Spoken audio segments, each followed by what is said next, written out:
All right, good evening, everyone, and welcome to the Wakefield Zoning Board of Appeals meeting for April 8th, 2020, our first, we believe, ever remote hearing. And I just want to, I will ask our board's clerk, Amy Wall, to read the legal notice. I will then offer a few comments and reminders as we get started with this unique type of meeting that we're running tonight, and then we'll get into our hearings that are on our agenda. So Amy, if you please. Sure. Consistent with the governor's orders suspending certain provisions of the open meeting law and banning gatherings of more than 10 people, this meeting will be conducted by remote participation to the greatest extent possible. The public may not physically attend this meeting, but every effort will be made to allow the public to view and/or listen to the meeting in real time. Applicants and members of the public also have the right to participate remotely in any public hearing.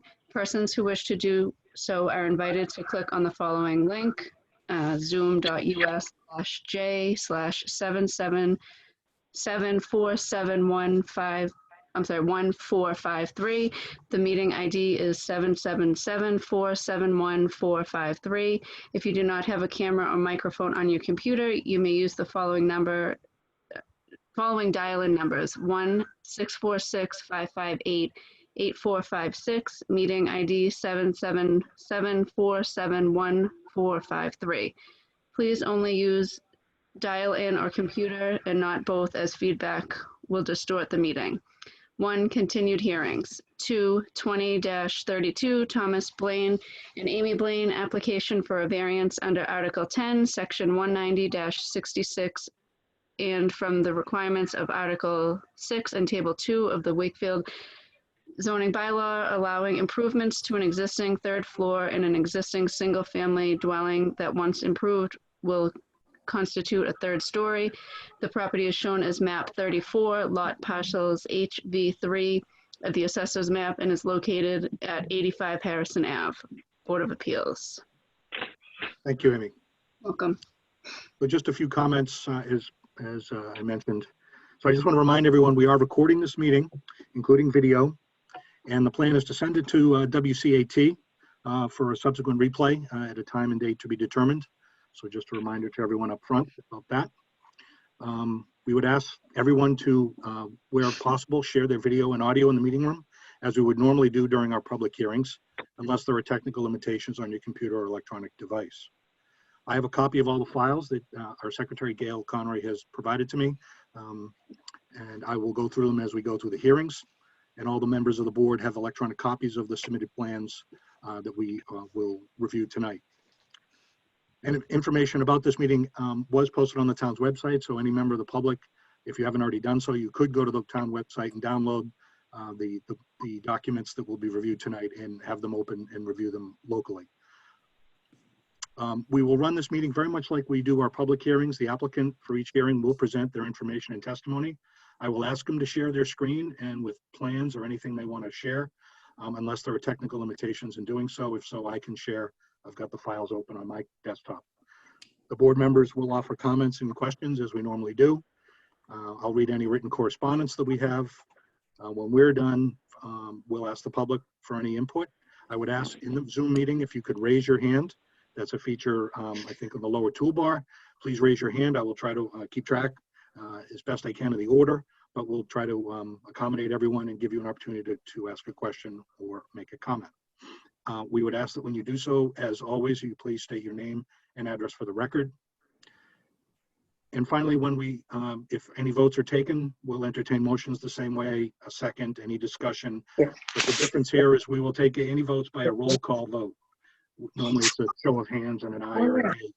We will do so with a roll call vote in this case. And again, as always, if you wish to speak, please raise your hand, and if appropriate, I will call on you to do so. So with that, unless there are any other comments or questions for board members at this time. Got some other lines joining here. I'm just going to mute. Again, asking any members of the public, we're going to mute until there's public testimony taken for each of the hearings. With that, our first hearing for the evening is a continued hearing, case 1965, 66, and 67, Nahan Street Development, LLC. And Brian, you're here for that one, right? I am, Mr. Chairman, thank you. I submitted a letter on behalf of my clients on that, and they have requested to withdraw this application without prejudice. Okay. Any comments or questions from board members? No. Mr. Chairman, I move that we, without prejudice, allow them to remove this application. Second. Any discussion on that motion from any of the board members? No. Okay, so I will just, I'm viewing everyone's screen here. I will just, let's see, regular voting members would be myself, Chip, Jim, Amy, and Joe. So with that, Chip, Yes. Jim? Jim, He's muted. He's on mute. My mic's off. Yes, yes. thank you. Amy, Yes. Joe? Yes. And I say yes. Okay, so that's unanimous 5-0. So Brian, that application is on the hot street has been withdrawn. Thank you, Mr. Chairman. You're welcome. Okay, our next hearing is case 1968, 69 and 70, Nailu at Cherry Lane, AKA 0 Greenwood Street. So I believe we have Mr. Liu in the room as well as his attorney. Both of you can come off mute. Yes. Thank you, Mr. Chairman. Okay, welcome. Thank you.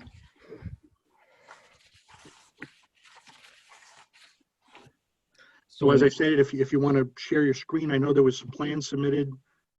There is some new information that we were going to review tonight and then entertain any additional discussion and go from there. So do you have the ability to share the information that you would normally have presented in the public hearing? Okie doke. Let me just get that out then.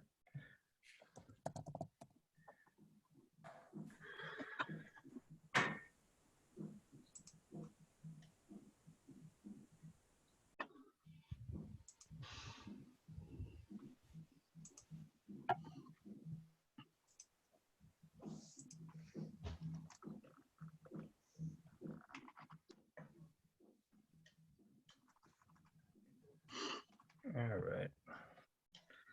Let's see what we've got here.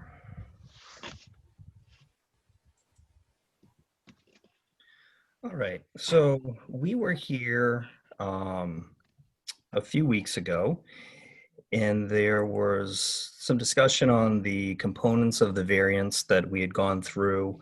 I don't know that, makes sense to review everything that we've already talked about. But one of the things that came up was that the plan that the board had considered had not been reviewed by the Conservation Commission.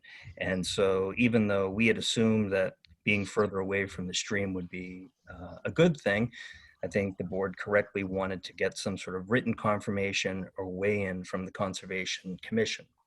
So we had submitted this plan to them. Fortunately, their meeting was the night after the last time we were in front of your board. And I'll just note the plan here is dated March 13th, 2020. And that went before the zoning board, the Concom at their meeting of March 12th. There's a letter in the materials here addressed to David, the chairman here, and it indicates that at their meeting on March 12th, they reviewed and approved the attached plan. You may be wondering, how did they approve a plan that was submitted the day after the meeting? And so there's further documentation a little later on that the plan that we had submitted to them, the surveyor had forgotten to date, so we handed it in the day after the meeting. But in their letter here, they referenced the correctly dated plan that was submitted to them. And what they say is that they've reviewed and approved the revised location of the house. This new location will move the house towards the street, changing the front setback to 15 feet. It will not require a new filing with the Conservation Committee, but they, I guess are just going to stand by the unanimously approved order of conditions from earlier in the year, and that, you know, they have seen this new plan that is before you tonight and don't have any further comments. You'll see a little bit farther down here. This is it. Right here, this is the email communication between the applicant and Gail, indicating that there was a discrepancy in the date and, you know, confirming that the plan that we submitted is dated the 13th, even though the meeting happened on the 12th, and it's the same plan. Okay. So that was the first portion of it. And then there was also a question about the construction plan that's going to be undertaken to handle the actual building of the new home on that street, so that it does not, well, so that it impacts the abutters to the least degree possible. And so to that end, the applicant has prepared this utility plan, which essentially says that he's going to contact DigSafe, contact the town engineer, have a police detail for that. They're going to open up Greenwood Street and also Cherry Street, and that at all times the street will be marked clearly with the spray paint. The police officer will be there to direct any traffic.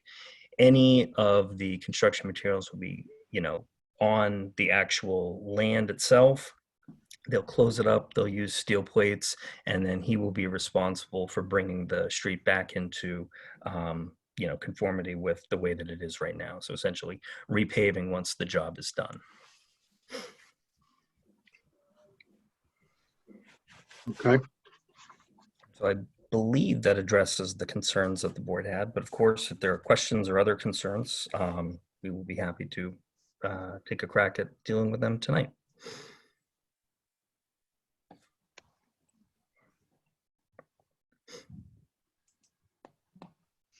Board members, any comments, questions? Mr. Chairman, it's Chip. Would you, are you going to read the letter that was just referenced from the Conservation Commission? The one that was actually highlighted? Yeah, the reason that I ask, I think it was very telling.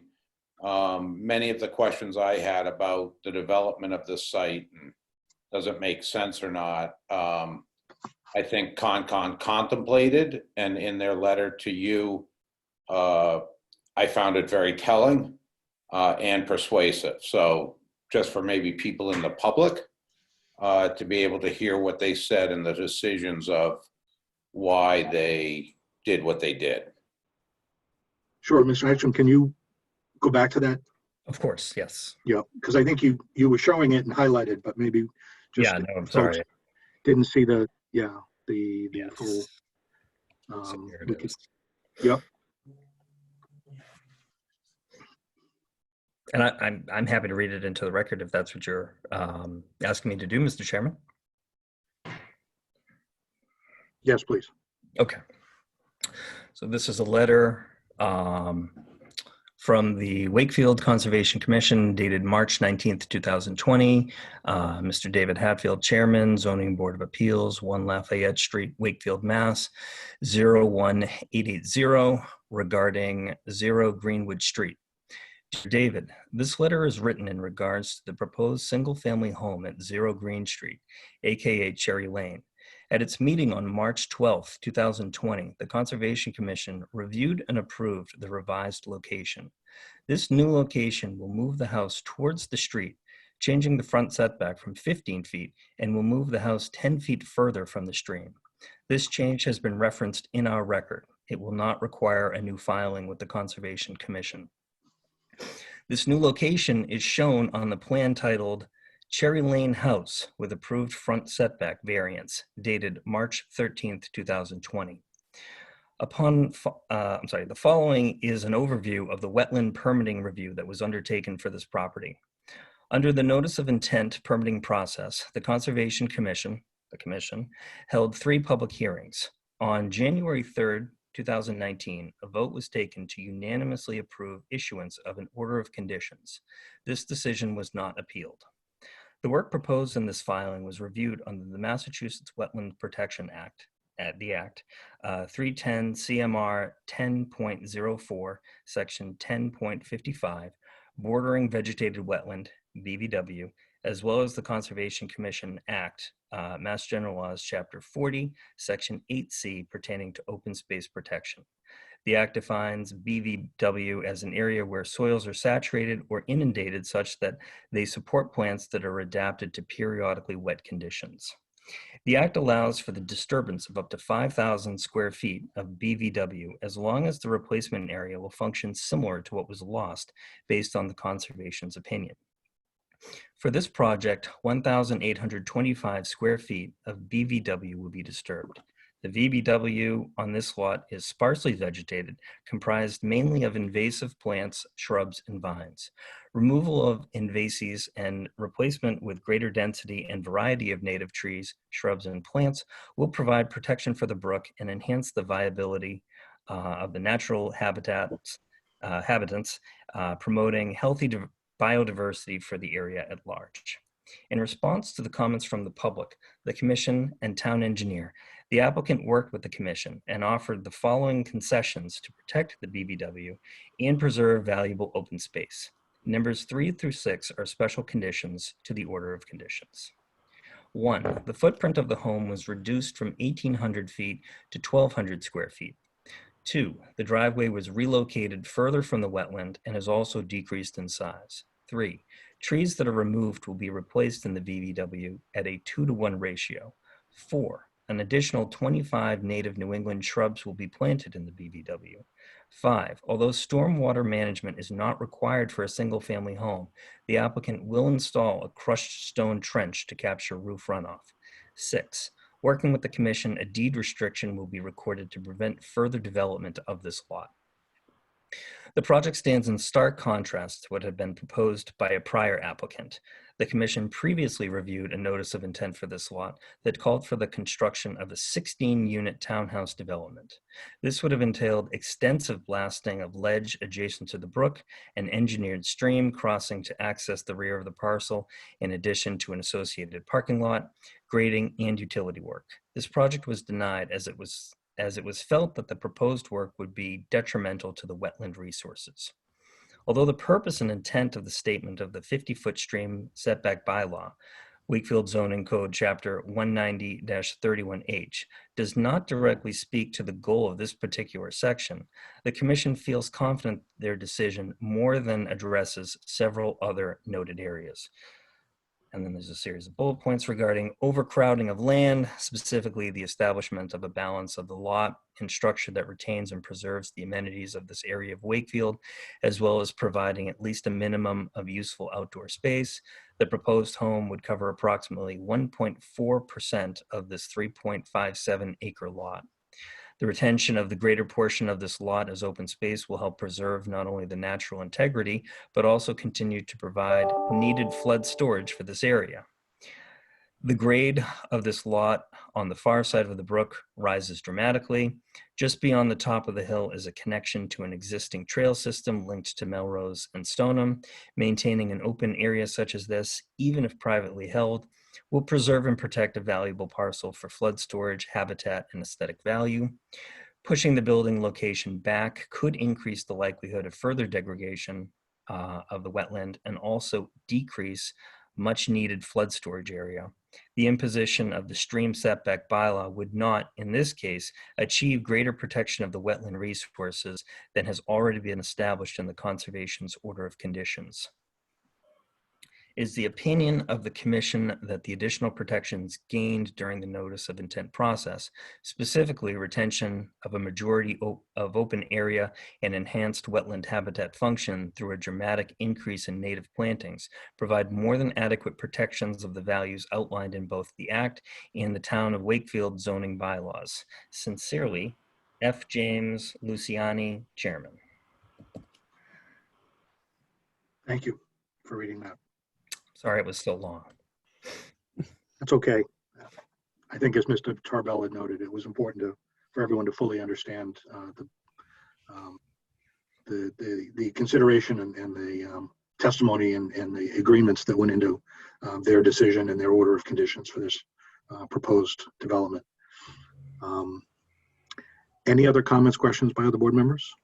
Mr. Chairman, Yes, sir. just thought it might be appropriate for Eric to go over in the specific relief he's seeking from this board tonight and why he thinks we should grant that relief.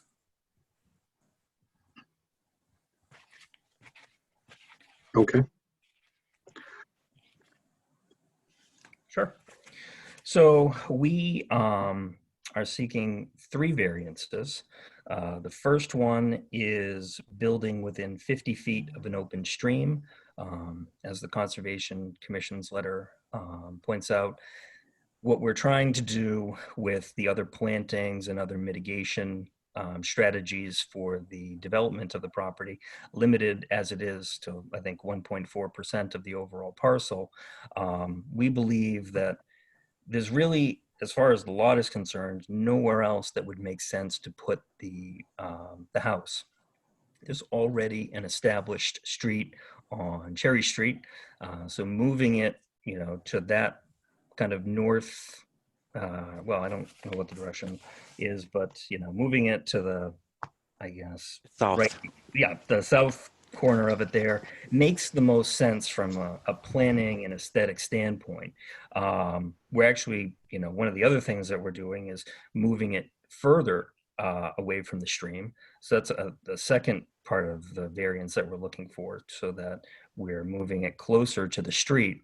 And we believe that, moving it further away from the stream, together with the plantings that will be part of that, and the rain water management system, which is the crushed stone underneath the deck, all of those things make sense from a variance perspective.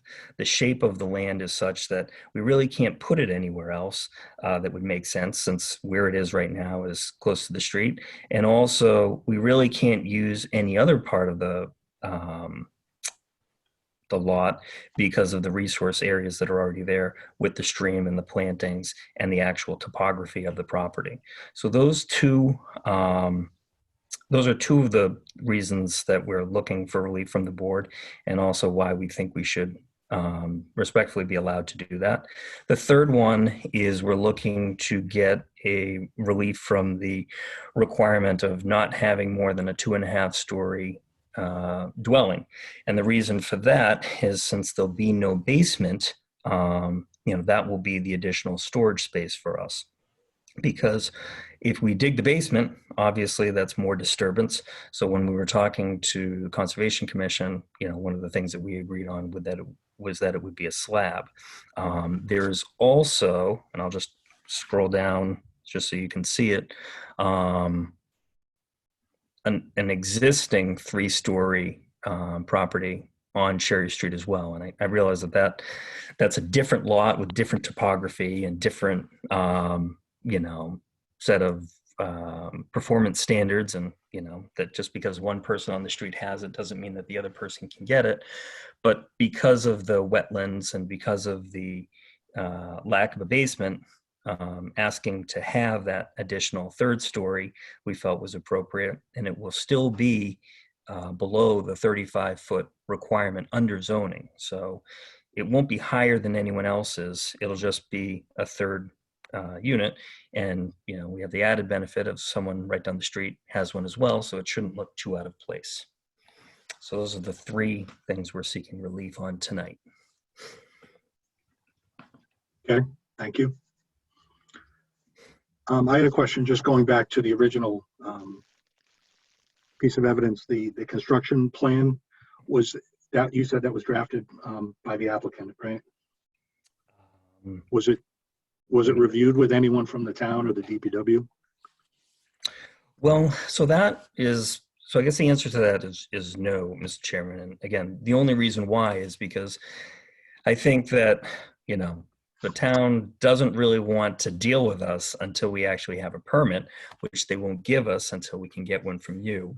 I do know that, just to, I guess, reiterate what the applicant had testified to last time, that he has tried to speak with them, but I think the prevailing message that he's getting from all the boards is when you actually have a permit, we can figure out the logistics of this. But I can't, I can't, until there's an actual permit in front of me and actual plans, I can't sit down and tell you what can and can't happen. So he's had some, I guess, informal feedback in terms of what the town might require of him. But, of course, anything that, he would need to do in order to move forward, he'd have to comply with, even if it wasn't, made part of your decision. Right, we normally wouldn't condition anything that, again, is covered by town statute or other building codes, and when any construction is done, it's done in accordance with those other provisions of the town bylaws and building codes and all of that. Okay, I just wondered if it did look like something, and I think you said he had drafted, but I just didn't know if it had been reviewed by anyone. Okay, thank you for that. Mm-hmm. Anything else from other board members? No.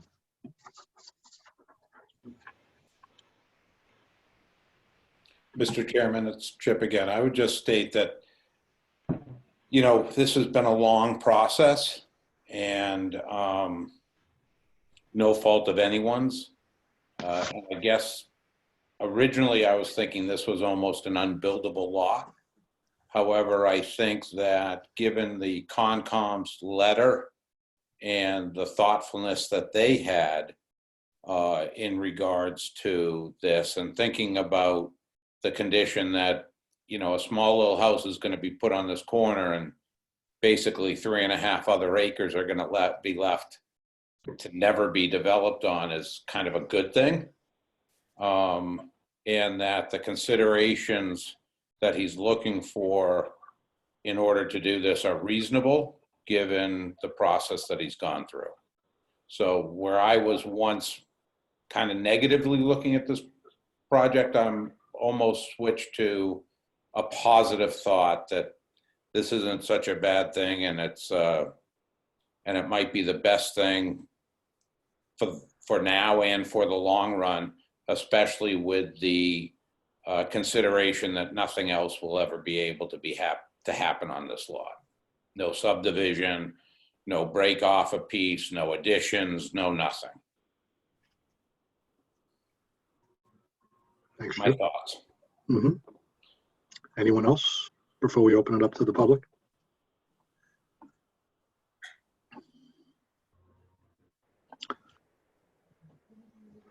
Yeah, again, the standards for the variance is, there's demonstration of some hardship, and clearly the topography and of this property does present that. And there's, in my mind, there's very little other place that any sort of development could go on the lot, and it's balancing closest to the stream with closest to the street, right? And they're needing relief on both sides just to mitigate and put up what appears to be a reasonable size house, not anything too enormous or out of scale or out of character, but we're trying to balance that. But that's the needs test here, is the hardship of granting that relief and what would be the grounds for that, right? And in my mind, the topography certainly presents that, and the wetlands bordering, where their proposed development would be. So that's kind of, along your thoughts where I'm coming from as well. Any other board members? No. No. Okay, so at this time, as we normally do, I will open up to public testimony. I will ask for those of you from the public who are in the meeting room, please raise your hand in the meeting room, and I will go in order. You can, again, just state your name and address for the record and ask a comment or offer a question, or ask a question and offer a comment.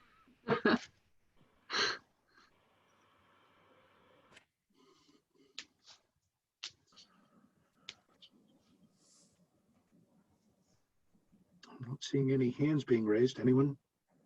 Oh, there you are. Okay. Michelle, Hi, I'm Michelle Boucher, and I'm with my husband, Larry Kerrigan, and your address? 60 Spring Street. Okay. Please go ahead. So just in an overall sense here, our concern is just with the encroachment on that conservation territory. The stream runs behind our house, and it floods our backyard at times. So we'd be concerned that problem was going to be exacerbated by this project. That would be one concern. And just in principle, we're against any kind of encroachment on that conservation land. I will, though, remark that I do believe that this is well thought out. I think the presentation that's been done here, makes a lot of sense. But in principle, I'm just opposed to encroaching on that conservation land. We bought our house almost 2 years ago, and that was really the compelling factor. That's why we bought it. Just having that woodlands behind the house. We love it. There's a lot of wildlife there. So our concern is any type of encroachment on that. Okay. Okay, Can I thank you. just ask if they went to Concom and were they one of the neighbors that Concom listened to? Because unfortunately, they're talking about the encroachment, and that's not us, that's Concom. So I'd just be curious as to whether their concerns were heard at that board. So my wife did go to an earlier hearing. She waited all night. They didn't end up hearing her. So that brings us here. Okay. And I'm not sure, do you know what the name, was that the organization that's being referred to, do you know? I don't remember. It was probably back in the fall. Yeah, the Concom met, I think it was earlier this year, right? Well, it would have been last year. Yeah, it was in the fall. January. Okay.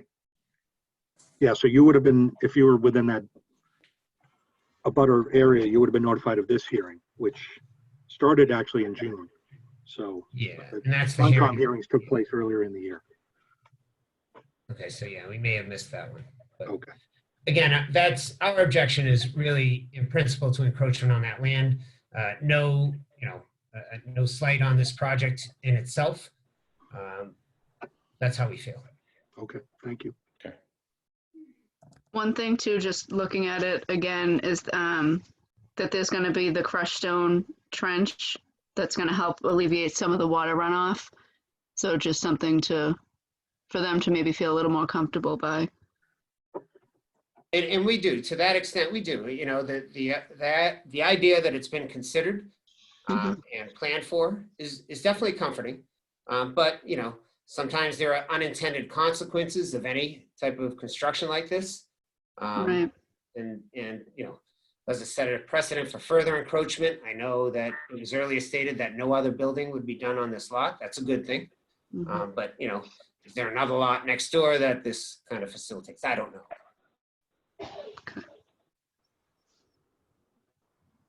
Okay, thank you. So anyone else in the meeting room? Again, if you're not familiar with Zoom, there is a feature where you can actually, I think, click on your name and raise your hand. I think it's the More menu.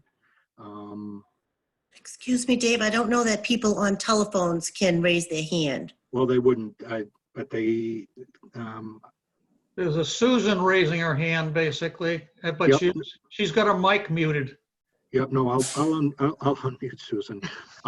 If you're on a phone, I will unmute you so you can offer a comment then. We'll just try to go one at a time because I can't see you. So I'm trying to unmute you, Susan. I'm muted. There you go.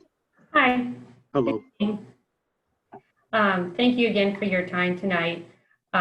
Just to review the timeline, I did go to the Concom meetings and those are dating back, I think over 18 months at this point. So in regards to the two individuals having the opportunity to go to that, if they purchased their house around that time, they may not have been in the loop on that.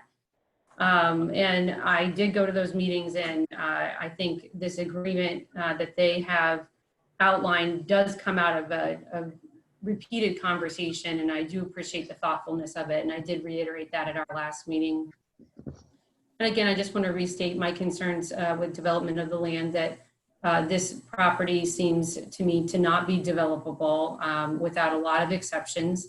And so there are a lot of exceptions being made by both Concom and this panel, the appeals board, to have a property built here. And it's not what we expected when we purchased our property either. And although I do appreciate the thoughtfulness of it, it doesn't really seem to be a buildable lot from my perspective because of all these exceptions that are being made. But I also wasn't able to see the full mitigation or the full plan that was listed out of how this would be managed logistically. Part of that page was cut off. So when that presentation was being made, I couldn't really see that to see if I thought that was workable. And I just also wanted specifics, and maybe this isn't the right forum, and I'm sorry if it's not, about whether the materials can be stored on that paper road, as is the case right now. There's material being stored on that. And also the fence that's in place, what are the kind of guidelines around fencing in this property as well? I'm just trying to think about all the logistics involved here. Thank you. And Susan, I think you spoke at the last hearing, but just for the record, can you just state your full name and address again? Absolutely, sorry about that. Susan Palmer, 123 Greenwood Street. We have driveways both on Greenwood Street and on Cherry Lane. Right. Thank you.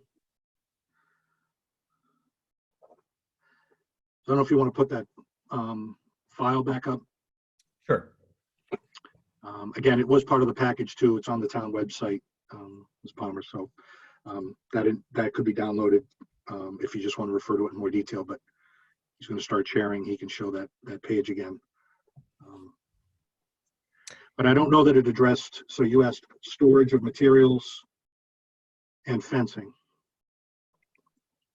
So what, I mean, I guess if somebody could help us with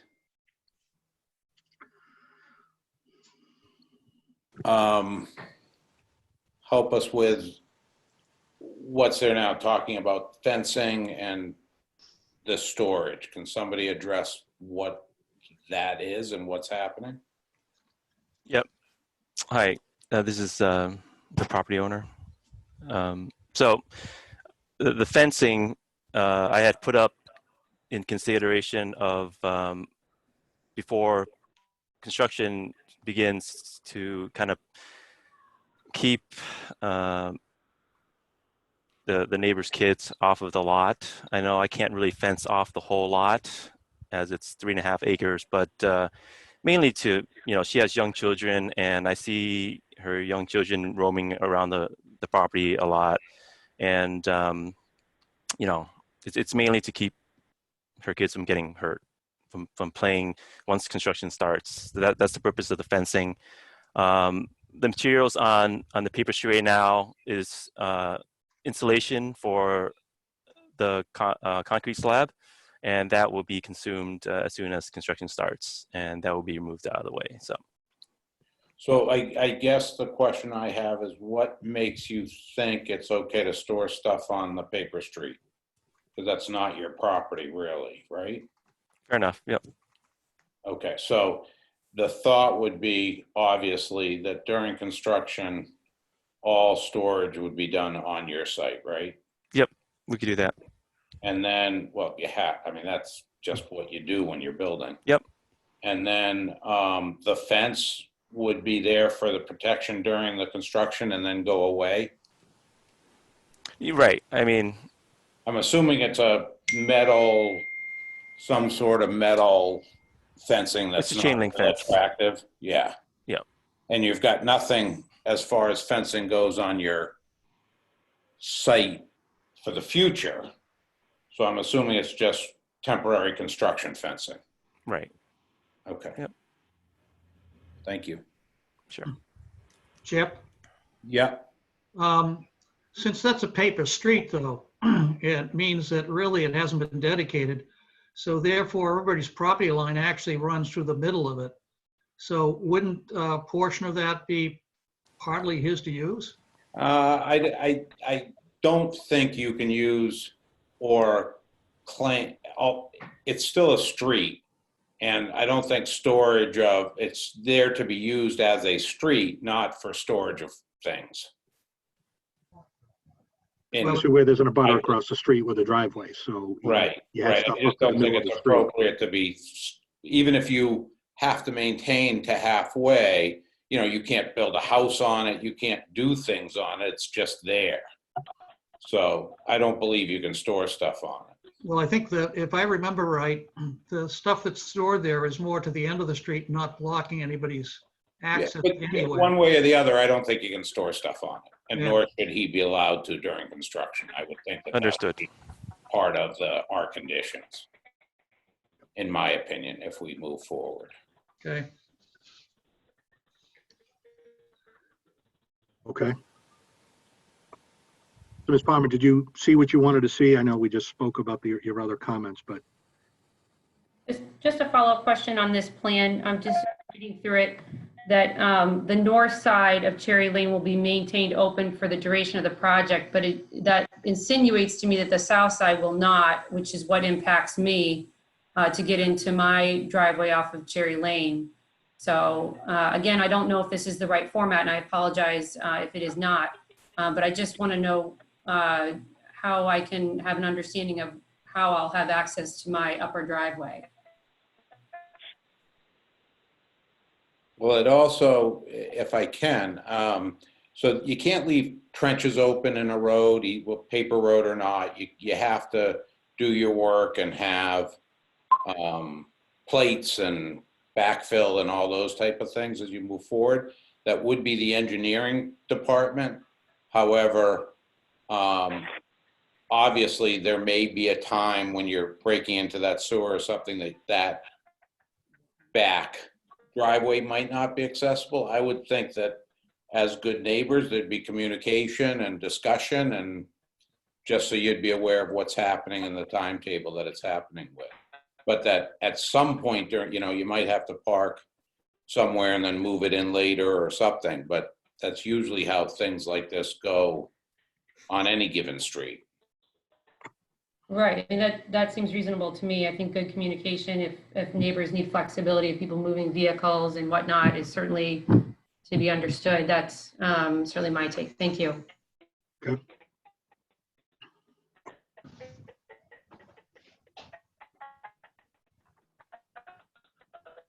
Okay. I did see several phone numbers here that doesn't identify names, does not show video. I unmuted them.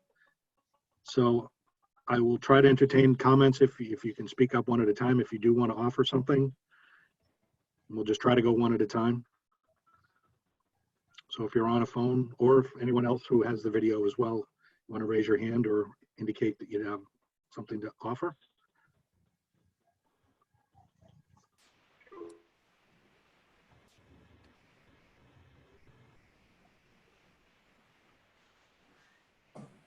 Okay. So I am not hearing any other comments or questions, not seeing any other hands. You can stop sharing, I think. Ekstrom. Just going to go back to the participants list here. One last time. Okay. So again, not hearing or seeing anything else, I will close it to public testimony. So I think at this point, it's back to the board for any final comments, questions with the applicant, and then we'll proceed from there. I'm good. If anybody else is, I'd be happy to start making motions. I'm all set. Yeah. Also, I agree. I think having asked the attorney about the specific relief he was seeking, I think he's met that burden. Okay, and so this is, just for the record, this is the third official hearing on this case. Joe and Michael missed a hearing, but signed an affidavit and caught up. So technically, everyone on the board is could be a voting member. We will, I think, stick. I'm not. I'm getting some feedback now. I haven't listened to the audio, so I think that may be Michael, and he did not get the affidavit back to me, but Joe did. So he is not a voting member. Oh, okay. I see it's in the file, but not signed. Oh, okay. Mhm. I apologize. Okay. Yeah, Michael, sorry, your audio didn't come through there. Why don't we stick with the original, the 5 full voting members of Dave, Jim, Amy, and Joe, who is signed and caught up. Just for the record, those would be the 5 voting members. So Chip, So, Mr. Chairman, I move, so what I'm going to do is I'm going to do the, just so you know, the 50 foot from the embankment, then the 3 stories, and then the front yard setback. So there'll be 3 separate motions. So I move that we grant the variance under Article 6, Section 190-31H of the Wakefield zoning bylaw to permit a building and structure within 50 feet of the embankment of an open stream, based upon the presentation that we saw tonight from the letter from the chairman of the Conservation Commission, along with the plan presented to us from Clifford Rotter, dated 3/10/2020. 310. No, it should be 3/13/2020. Okay. Excuse me. Yep. Gotcha. Sorry, read a number wrong. You good? Yep. Okay, second. Thank you. Seconded by Amy. Any discussion on the motion? No. Conditions, I would think. So the conditions would be that they meet all the conservation commissions. Yeah. They meet any restrictions or guidelines presented to them by the town engineer or any other departments that they need to go to for this building. Okay.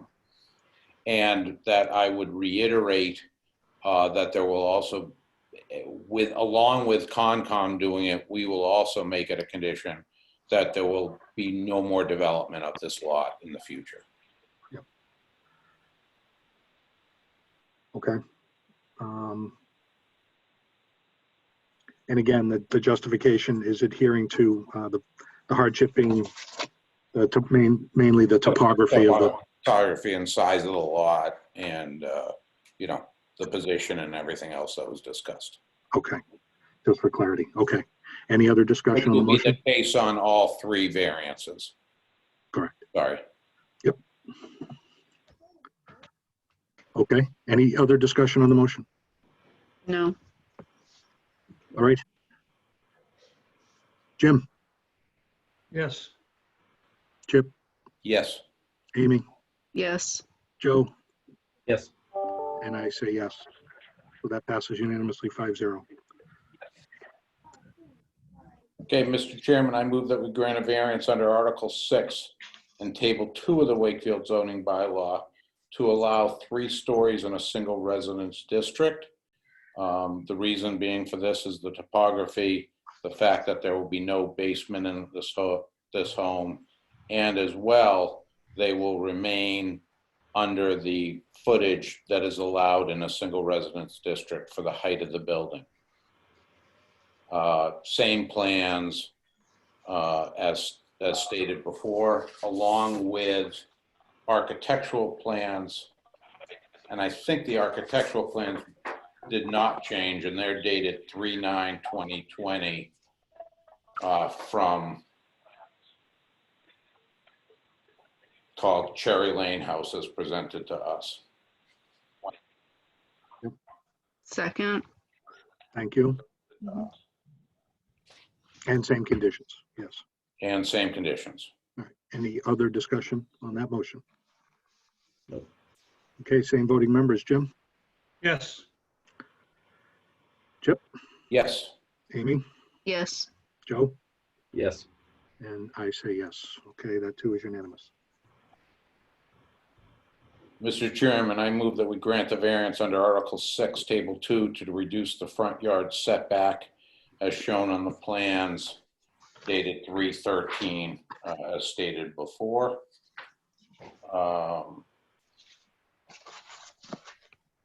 Under Article 6, Table to the front yard setback.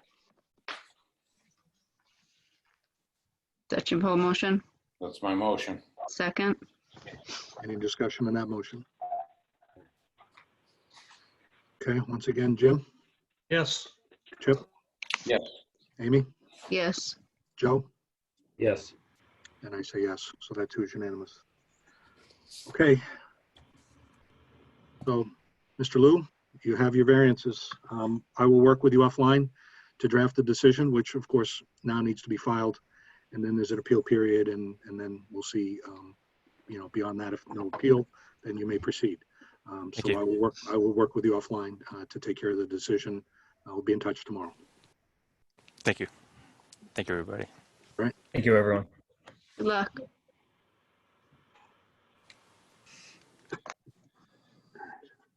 Put one big file down. Get the next. All right. Our next hearing is actually a new hearing. This was on our agenda for March 25th. That was not, that did not occur. Case 20-32, Thomas Blaine and Amy Blaine at 85 Harrison Avenue. So for that, I believe, Brian, you're here. Yeah, Mr. Chairman, and my clients are on the screen is Amy Farrell. Okay. Hello. Welcome. If you could possibly unmute them. I will do so. Yep. Here we go. Welcome. Thank you.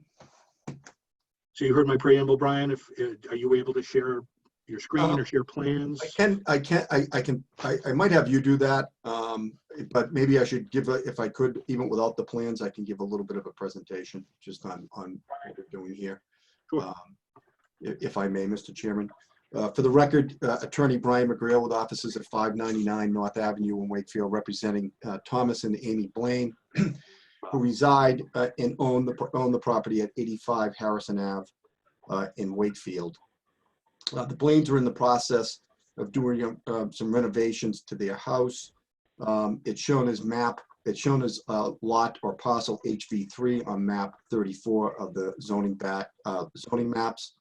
It's a relatively good sized lot. It's about 17,000 square feet and change. And as part of these renovations, what they're looking to do is to do improvements to make their attic habitable space. Currently, their property is classified as a 2.5-story home. I actually had a call with the building inspector late today because Mr. Roberto actually contacted me before the hearing. He looked at the application and questioned 2.5 stories or higher. I refreshed Mr. Roberto's memory that I was actually involved with this development. I permitted the subdivision for Braymac Development back in 1999 when they built all of the homes on Hillview Estates. And at that time, Mr. Roberto, because of the topography, every time a house was built, he required the surveyor to shoot the foundation in the topography to make sure that every house met the height requirements and the story requirements of the bylaw. So the unique thing about what the Blaines are doing is they're not doing or proposing any additions to the house, not one change on the exterior. The only thing that their plan shows is that they're putting a cupola on the roof, which is exempt. Mr. Roberto also confirmed that with me today, that that's allowed. So that's the only exterior change that they're proposing here. It's simply all interior work that's necessitating the variance. They're not putting a dormer on, they're not adding a window, no exterior changes as part of what is being done by this variance. What triggers the need for the variance is under our bylaw. If you look at the definition of story, an attic is not deemed to be a story if it's unfinished and not used for human occupancy. Well, obviously the Blaines want to finish it and use it for human occupancy. It could remain a half story if under our bylaws definition of half story, if less than 50% of the floor area had less height than 7 feet. And it doesn't. So they have more the floor area exceeds that requirement. So because of those two facts, the facts that they're finishing it for occupancy, and it's gonna the clearance on the ceiling exceeds the half story requirement, it would now be classified as a 3rd story. As far as the use, what they're proposing, they're kind of calling it a man cave or a bonus room. They are going to have a bathroom up there, is the floor plan. And they're going to basically have a bathroom and a shower. Building inspector wanted to confirm with me today that there was not going to be any kitchen installed or anything of that sort, and certainly that is not occurring. It's really just going to give them extra space. You can see that, Mr. Blaine, Tom, is going to use this as an office.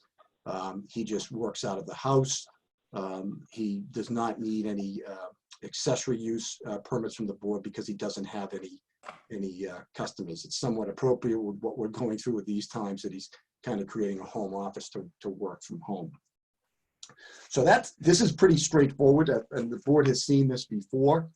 I think it certainly meets the grounds for a variance, because there are certainly unique circumstances relating to this property. The topography within the whole Hillview subdivision is unique, up and down. As I mentioned, the building inspector, actually, when these houses were built, not just the Blaine's house, but most of them required surveyors to confirm as far as them meeting zoning at the time. So there certainly is a unique condition of topography. There's certainly a hardship because of the topography, because the only thing they could do would be put an addition on rather than finish this to make a reasonable use of their property, which the topography would really cause a mess for themselves and their neighbors, quite frankly, if they tried to do that. It's really efficient to use this space that already exists. It certainly has no impact on anybody because there's no change, again, on the exterior of the building, which then plays into the third prong for the variance, that there can't be any substantial detriment or derogation. I would argue that this relief can be granted without substantial detriment to the public good and without nullifying or substantially derogating from the intent or purpose of the bylaw. I think it's a pretty straightforward request, and quite honestly, very reasonable. So we're happy. I'm happy to answer any questions that the board might have, and the Blaines are also, Mr. Chairman. Okay. Thank you, Brian. Board members, any comments, questions? I'm sharing the plan that was submitted, or partial sketch of the proposed space. Dave? Yes, Jim?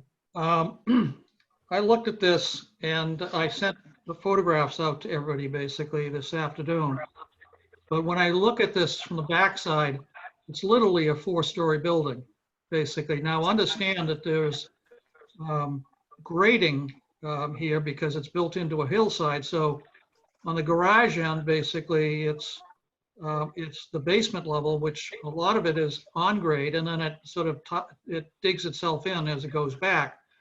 So if you stand at the back, you got the garage level or basement level, then you got the first floor, and then you got the second floor, and it looks like there's been a lift on the back in the attic for a long time with a bunch of windows. So this is what they're fitting out at this point.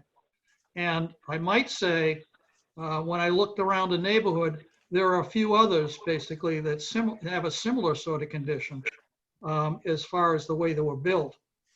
So I have a little concern as to the appearance of this. On the other hand, or at least the use of it, on the other hand, it is not changing the outside because it seems to have been that way for some time, and not having been able to get to the building department to look at what was filed at the time, I can't sort of have any comparison with what I can see off Google or by just going out to the site. So I'm sort of a little betwixt and between here, because it's really, when you look at it, you're not adding another story in the appearance of this. It's almost like you're adding a 4th story basically to what is already a 3-story building. Of course, then you get into the definition of what the basement is, and the basement becomes a story if, in fact, the basement ceiling is 4'6" from grade on the exterior to the ceiling height. We don't have that information before us to even know what that is. Assumingly, someone originally in approving the plans, the building department, would have figured that out. And at some time or other, I would assume they might have even asked to have some sort of measurement made to make sure that the peak is within the average grade versus 35 feet to the top of the roof. So here we are. So if I may, Jim, I think your definition of adding a floor is a little misconceived, because they're not changing the exterior at all. They're finishing an attic, creating another floor. That's Yep. already pre-existing, like you said, for gosh knows who long. It certainly doesn't look like they went and they did anything to create this space. They're just talking about finishing the space. So I think to use the word adding is a little deceptive. Well, but we don't know when it was built, whether that was the future intent, and to get by it at the moment, at the time they built it, they just called it an attic, knowing very, very well that basically it could be expansion space in the future. So, you know, Yeah, but that's, I mean, that's. It looks like a duck, it acts like a duck is a duck. Yeah, but it was allowed, right? We're talking about. As an attic. Yeah, okay, and so now we're saying, okay, is it okay for it to not be an attic? And is it okay to not be an attic without touching the exterior of the building? That's the question. I mean, it's very clear what they're here for. And as you say, there's not new construction up there, and I can't imagine that there was a permit or an addition done to create a bigger quote unquote attic, with this being the thought of the future. So to me, this is a no-brainer. They want to finish the attic. They're doing all the right things, coming to us to ask to do it. I can't imagine how many homes in this town have finished attics that nobody knows about. I have no problem with this at all, because the exterior of the house does not change one bit. I disagree with you in the fact that this wasn't built out to expand into later, because you have a lifted roof at the back with a set of two groups of windows basically at the back. And, you know, if it was just going to be storage, it wouldn't have to go that far, but, you know. Well, it's probably done when the house was built. Oh, it was. It was. Right, so at that point, you know, and if it was still considered 2.5 stories, we already know that Mr. McGrail said that Mr. Finocchio had to shoot them all, so we know it's considered a 2.5 story with all its heights being appropriate. So yeah, whether that was what it was done, and that, Brian, when was the development done? In 1999, Mr. Top, 1999.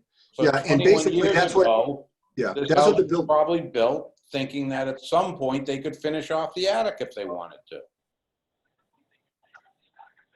Brian, or perhaps the applicants, was it built as we're seeing on screen?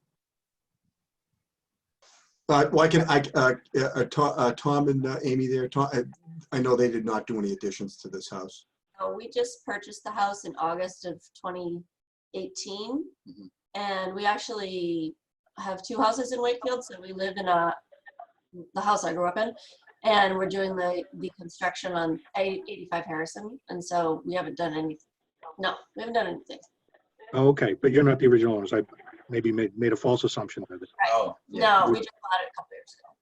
Got it. Thank you. Yeah, what, if I may, Mr. Chairman? Yes.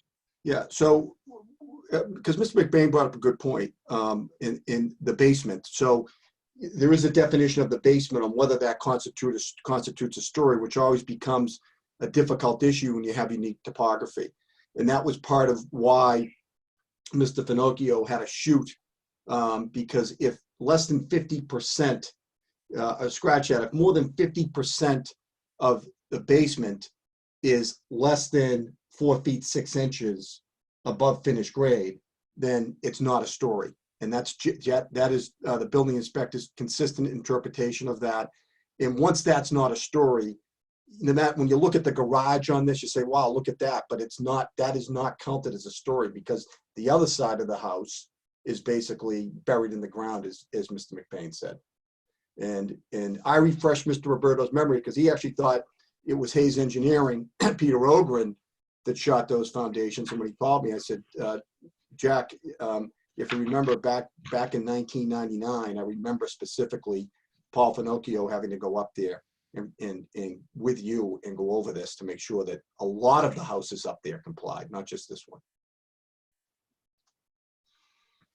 And as I said earlier, there are a number of houses that are up there that have a similar topography issue and are built very similar, like any development, of course. So this is not its only partner out there. Okay.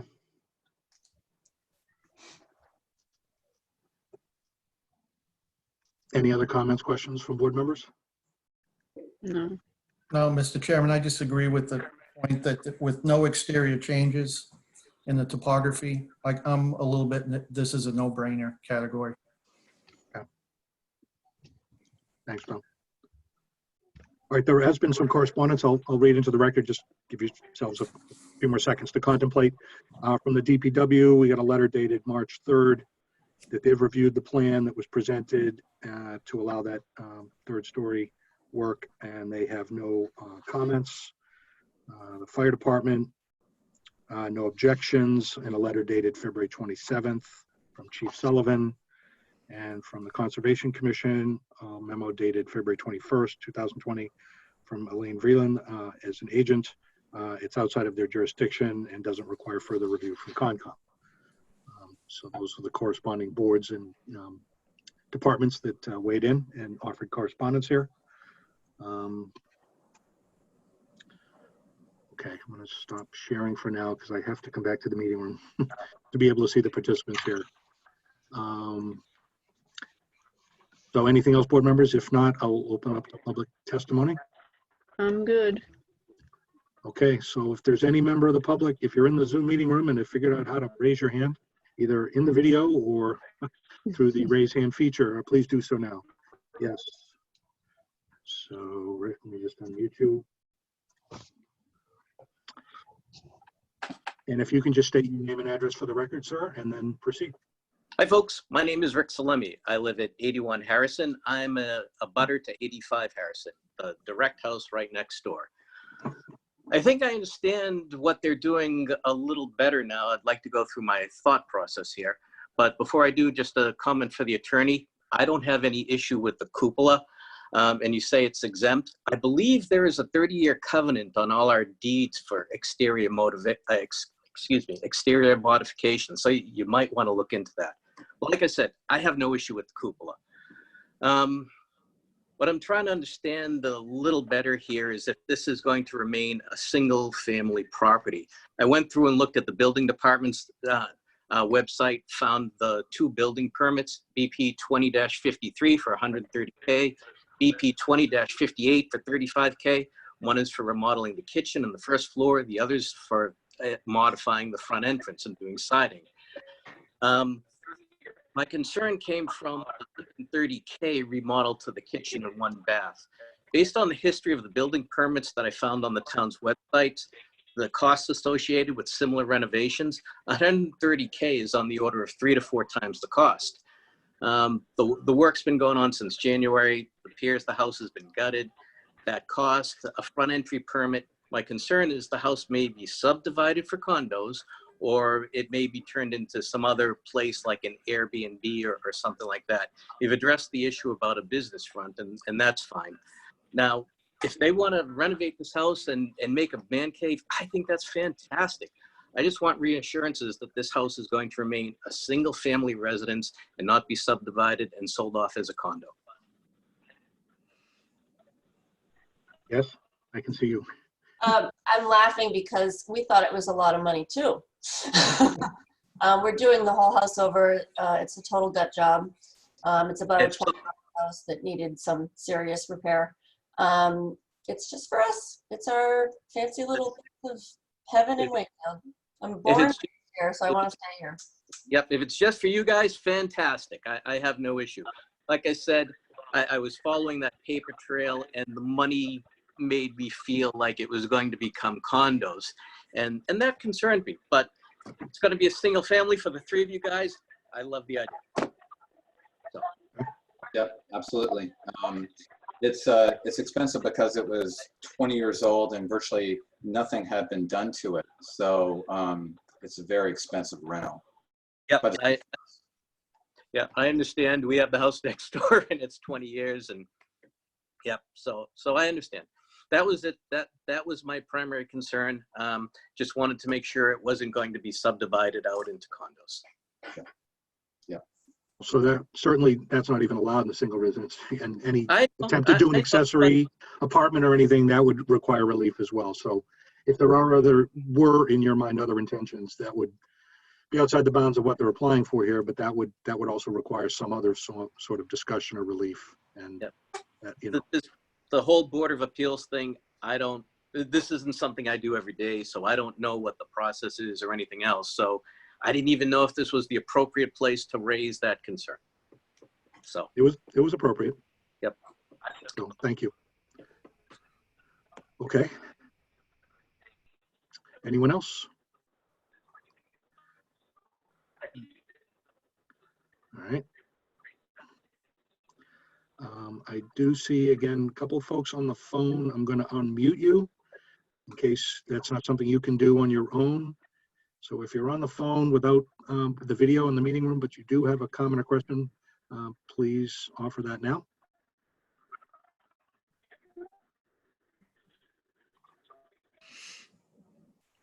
Okay. Nobody else with video? I'm just not seeing any other hand waving in the room. Okay. All right, seeing none, I will close it to public testimony. So it's back to the board.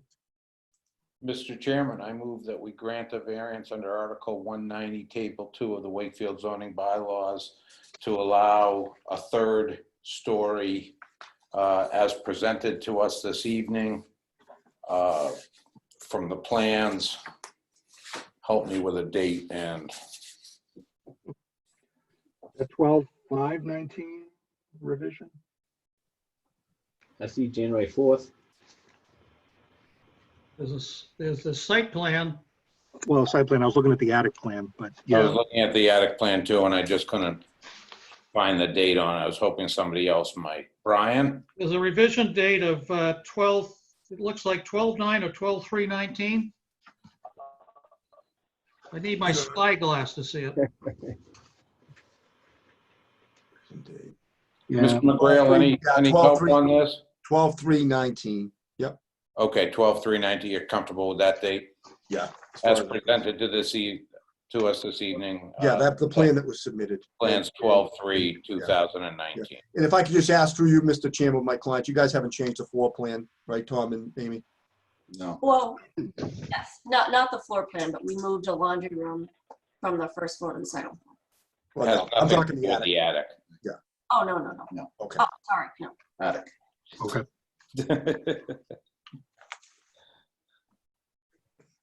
That's my motion.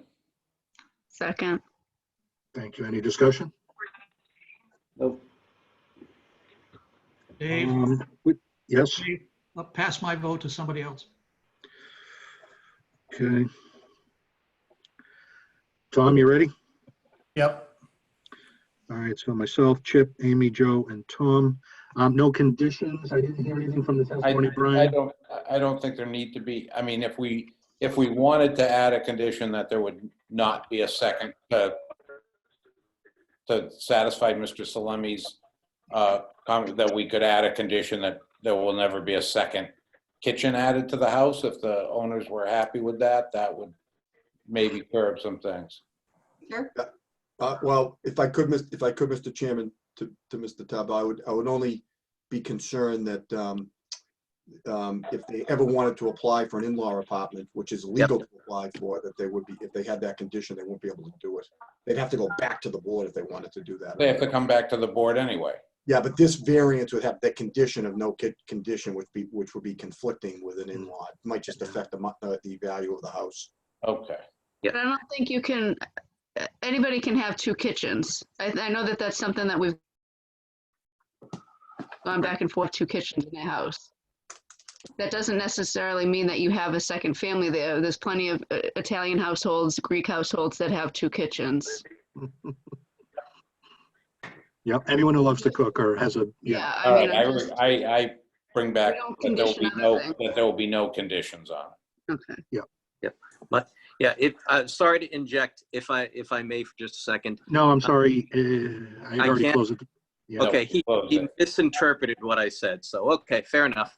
no worries. All right, so any other discussion on the motion that's on the floor? No. Okay, voting members, Chip, Yes. Amy, Yes. Joe, Yes. Tom, Yes. and I'm yes, so that is 5-0 unanimous. So you have your variance. Thank you. Thank Good you. luck with your reno. Good luck. All right, Thank you, Mr. Chairman. All right, thanks. thanks, Brian. Okay, so those were the main agenda topics tonight. We do have a couple other matters. Brian, are you here for both of them? I'm really only here for Foundry Street. I think Peter Sandors was handling 291. I was never called on that. Okay. So, but perhaps Mr. McBain is going to deal with that because I think he's been going back and forth with Peter. Yeah, I have been talking to Peter, and I asked him whether he was going to be online, and I didn't know whether you were going to pick it up at all, but I pretty much know what's going on, so I can deal with it.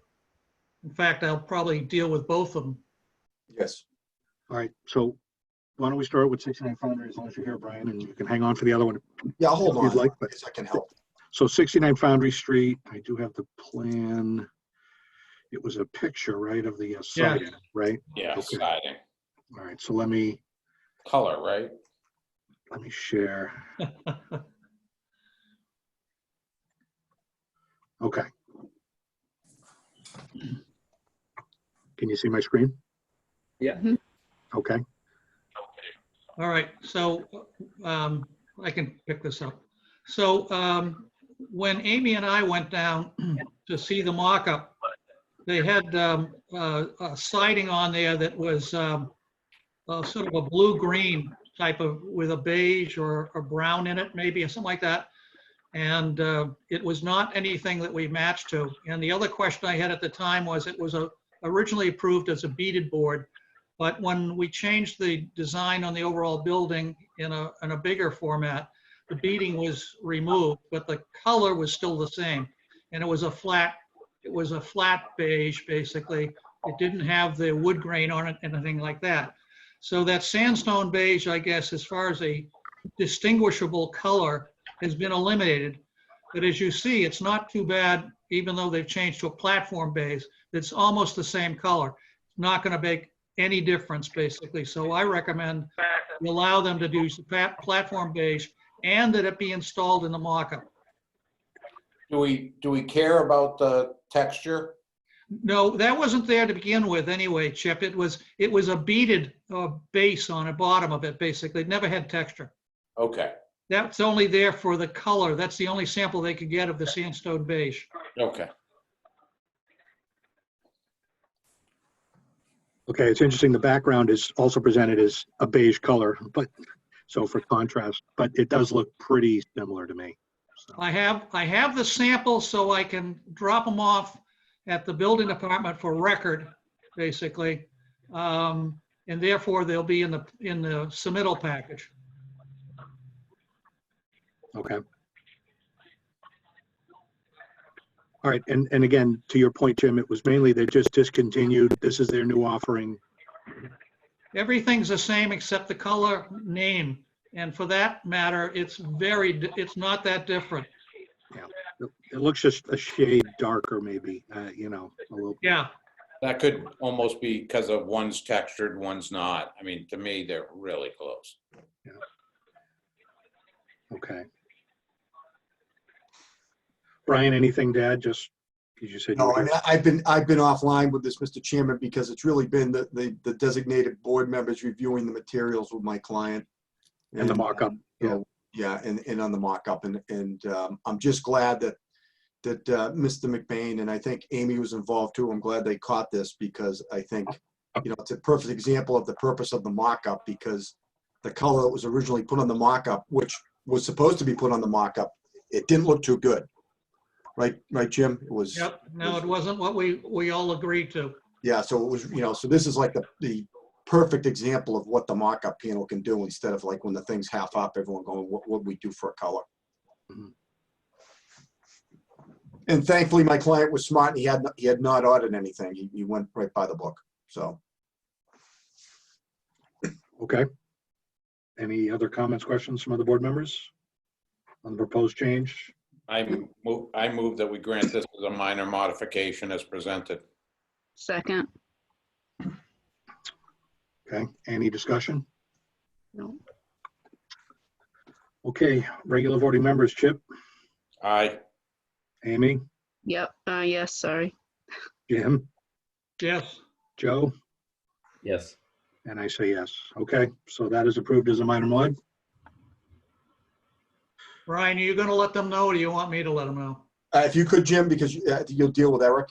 Yep, And then we've got to do, now that this is done, is this the last change, Jim, do you think?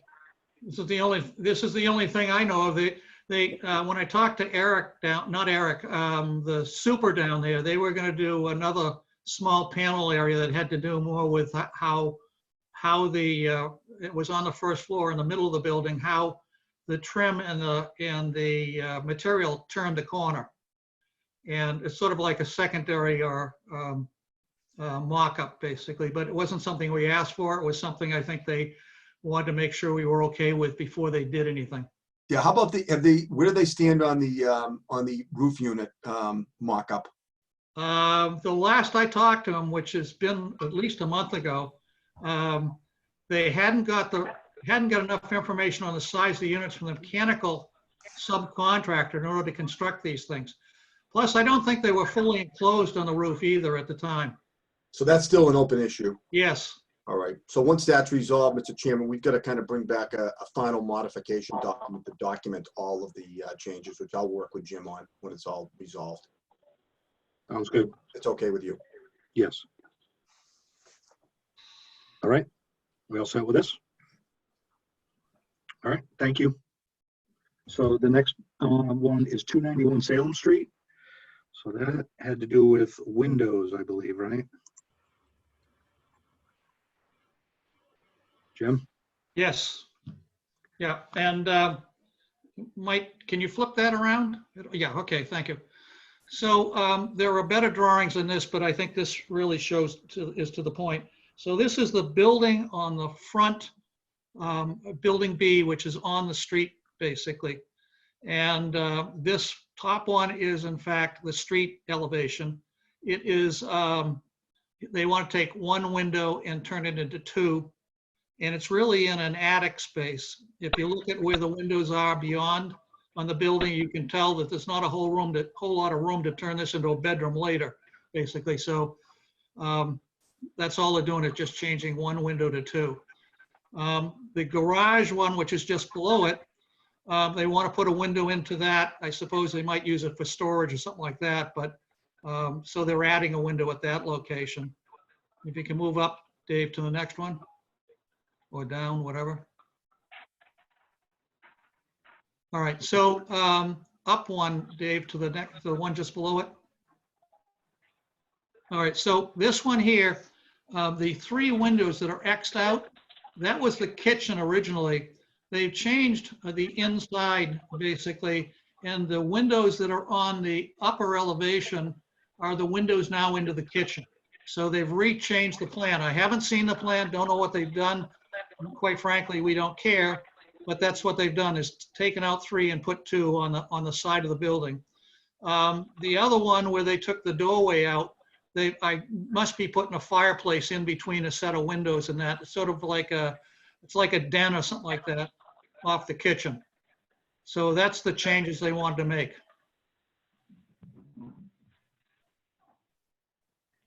So I don't see any problem with it, quite frankly. Okay, yeah, I think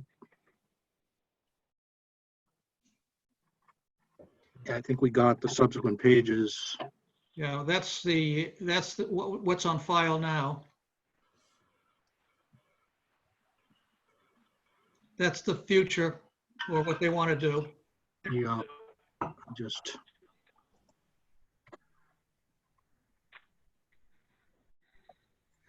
Those Gas are- vent. Yeah, I was just seeing what that says, gas vent. So you're right, perhaps a stove, wood burning stove or something on the inside. Yeah, Or maybe a gas fireplace. A gas fireplace. yeah, well, I'm sure that's what it is, a gas fireplace. Yeah. And that's their family room, which is right off from the kitchen. All right, and then I think these two documents were the first. Yeah, that's the changing of the windows in the attic area on the top from 1 to 2, and then adding a window at the garage. And these drawings actually make the windows look more appropriately sized. Yeah. Right. These were in the package. I just had them all open but it was good to see just sort of the hand drawing, just to get a sense, color-wise. Okay. Any other comments, questions on these proposed changes to the windows and one doorway, I guess? I move that we consider these changes minor modifications to the existing plans. Second. Any discussion? Mm. All right, same members. So Chip, Aye. Amy, Yes. Jim, Yes. Joe, Yes. and I'm yes. Okay, that too is 5-0 and approved as a minor modification to the approved plans on file for this property. Okay, I'll let Peter know. thank you. Okay. So that is it for other matters. Anything else that was not previously contemplated before we move into a couple other final topics? Clerk or other board comments? I'd like to bring something up, Dave. As we know, you and Amy are up on Monday. Oh, right. On the agenda, yeah, I believe On the so. agenda. Yeah. I would think that it would be appropriate for one of us to speak at that meeting in favor, as much as in favor of you and Amy staying on the board and just making sure that they understand how important a role the two of you play. To be honest with you, this board scares me, and I'm never sure exactly what they're going to do, even though they should always do the right thing. So I think somebody should speak, and I would like either permission for me to do it or for somebody else to volunteer to do it, but speaking from the board. So They set up the same way as we are tonight? Because originally I had planned on going to the meeting. Yeah, it's a Zoom meeting, so you dial in like this. Dial it, okay. I don't know if they've posted the meeting in, online yet, but they will. Okay, Probably and would by it be tomorrow. public participation or at the beginning, or how to, Yes. probably at the beginning. okay, And there's a procedure for that. We should, I'd be fine with it, Chip. I would be fine with it. I'm actually not asking you, and I'm not asking Amy. I'm asking the others. Oh, okay. Chip, I would support that. And if the others agree, I think we should get a unanimous statement, although you'd be reading it.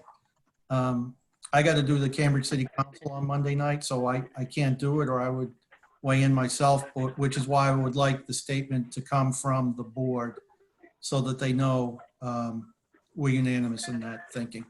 I have written a letter for each, basically to the board. I assume that they'll read them to the record, basically, but I have already submitted two letters to the board member for both members. But that was from you personally, Jim, right? Yes, thanks, Jim. you'll owe me later. Okay, Yes, I'll let you pick the color next time.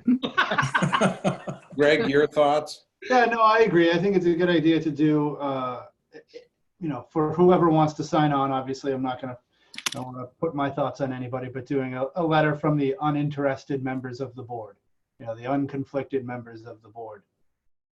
We all speak in unison. So I agree wholeheartedly. Chip, I support you. Mr. Mayo, you didn't just go to sleep or start drinking heavily. No, not yet. Okay. Um, So Steve, can you help me with the timing of the meeting and how you're gonna run it? Meeting will be at 7 o'clock.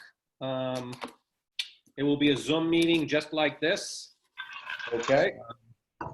Oh, is it on? Is it posted now? Maybe it is. No, no, Oh. I'm sure, I didn't see if this is last Monday's, but I was just showing the procedure. It says, Oh, you know, okay. Okay. email them.